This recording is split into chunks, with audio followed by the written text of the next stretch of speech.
మచిలీపట్నం పోర్టుకు సంబంధించి వర్కులు శరవేగంగా జరుగుతున్నాయి. అతి త్వరలోనే మచిలీపట్నం వాసుల కళ సాకారం కాబోతుంది.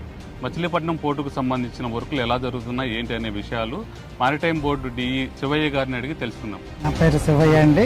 నేను deputy executive engineer AP maritime board. ఈ మచిలీపట్నం పోర్ట్ కన్స్ట్రక్షన్ కి ఇక్కడ డిఈగా పనిచేస్తున్నాను. మన గవర్నర్ మన ముఖ్యమంత్రి వైఎస్ జగన్మోహన్ రెడ్డి గారితో ఈ పోర్ట్ నిర్మాణ పనులు శంకుస్థాపన చేయబడిందండి లాస్ట్ మే 2023 సంవత్సరంలో. ఆ రోజు నుంచి ఈ రోజు వరకు శరవేగంతో ఇక్కడ పనులన్నీ బాగా జరుగుతున్నాయండి. పోర్ట్ కన్స్ట్రక్షన్ 2 ఫేజుల్లో జరుగుతుందండి. ఇది మాస్టర్ ప్లాన్ ప్రకారం 2 ఫేజుల్లో ఉంది. మొత్తం 16 బెర్తులు నిర్మాణం చేయాలి. అందులో భాగంగా ఫస్ట్ ఫేజ్ 1 లో ఇప్పుడు మేము 4 బెర్తులు నిర్మాణం చేసి 80,000 టన్నుల కెపాసిటీ గల షిప్పుల్ని ఇక్కడ తీసుకొచ్చి హ్యాండిల్ చేయాలనేది మా ప్రణాళిక అండి.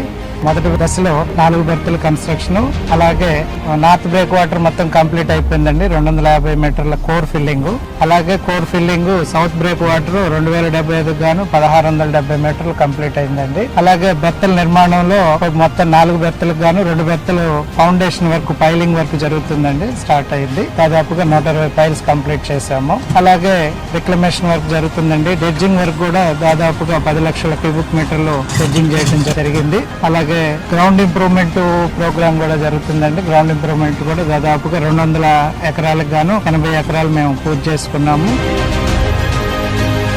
రాత్రి పగలు ఇక్కడ వర్కర్స్ గానీ, మెగా ఇంజనీరింగ్ కాంట్రాక్టర్ గానీ, మా ఏపీ మారిటైమ్ బోర్డు సిబ్బంది గానీ అందరూ రేయం పగలు ఇక్కడ ఉండి పనులు జరిపిస్తున్నామండి. దీన్ని ప్రణాళిక ప్రకారం 2025 అక్టోబర్ కల్లా ఈ ప్రాజెక్ట్ కంప్లీట్ చేయాలండి. మేము దానికంటే ముందుగానే కంప్లీట్ చేయడానికి ప్రణాళికలు ముందు సిద్ధం చేసుకుంటున్నాం.